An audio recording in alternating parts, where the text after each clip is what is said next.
जय श्री कृष्ण, जय श्री राम। हो गया मेल अप्सराओं का और ऋषि श्रृंग का, और यही मूल उद्देश्य था अप्सराओं को वन में भेजने का।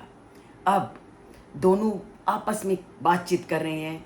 ऋषि श्रृंग ने जब अप्सराओं से बातचीत की और उन्हें अपने आश्रम में आने का न्योता दिया, तो क्या अप्सराएं उस न्योते को ठुकराएंगी? कभी नहीं। क्यों? क्योंकि तो उनका तो एकमात्र लक्ष्य ही था हर तरह से ऋषि श्रृंग को अपने वश में करना और राजा रोमपाद की सभा में उसको ले जाना। और जैसे ही ऋषि श्रृंग ने कहा कि पास में ही मेरा आश्रम है और आप मेरे उस आश्रम में आइए, तो अप्सराओं ने उस समय क्या किया होगा उसका वर्णन करते हुए वाल्मीकि आज के श्लोक में कहते हैं कि ऋषि पुत्र वचा श्रुत्वा सर्वासाम मतिर आस्वही तद आश्रम पदम द्रष्टुम जगामु सर्वस ततो अंगना।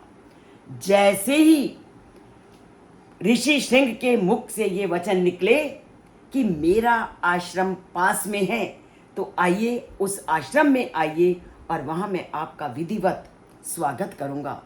तो अप्सराएं तो इसी अवसर की, इसी मौके की तलाश थी कि किसी भी तरह से उनका जो संपर्क है ऋषि श्रृंग से बढ़े, और उसका न्योता ठुकरा नहीं सकी क्योंकि वो अधिक से अधिक उसके पास रहना चाहती थी, उनको वश में करना चाहती थी।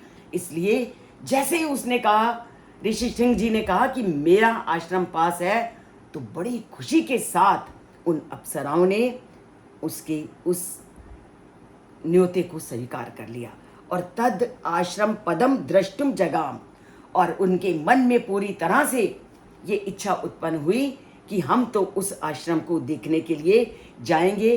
सर्वामतिस ततो अंगना, और पूरी तरह से सभी अंगनाओं ने, सभी अप्सराओं ने ये निश्चय कर लिया कि हम अवश्य ही आपके आश्रम में आएंगे और तुम्हारे साथ जाएंगे। अब जब अप्सराओं ने ऋषि श्रृंग के साथ आश्रम में जाने का निश्चय कर लिया, तो उस समय वहाँ का वातावरण कैसा होगा?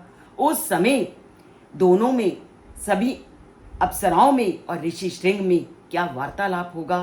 कैसे वो ऋषि श्रृंग को पूरी तरह से मनाएंगी उस राजा रोमपाद की सभा में ले जाने के लिए? इन सभी तथ्यों को जानेंगे हम कल के श्लोक में, और किस तरह अप्सराओं का और ऋषि श्रृंग का आगे का मेल मिलाप आगे बढ़ता है उसको तभी जानोगे जब आप इस चैनल से जुड़ोगे, इसे लाइक करोगे और जन जन तक इस रामायण को पहुंचाओगे और श्री राम की कृपा को पाओगे। श्री राम की कृपा और उनका आशीर्वाद हमारे पे बना रहे, इसलिए प्रतिदिन जय श्री राम शब्द का उच्चारण अपने मुख से करते रहिए और उनसे अपना नाता जोड़ते रहिए। तो बोलते हैं जय श्री राम और श्री राम से अपना नाता जोड़ते हैं।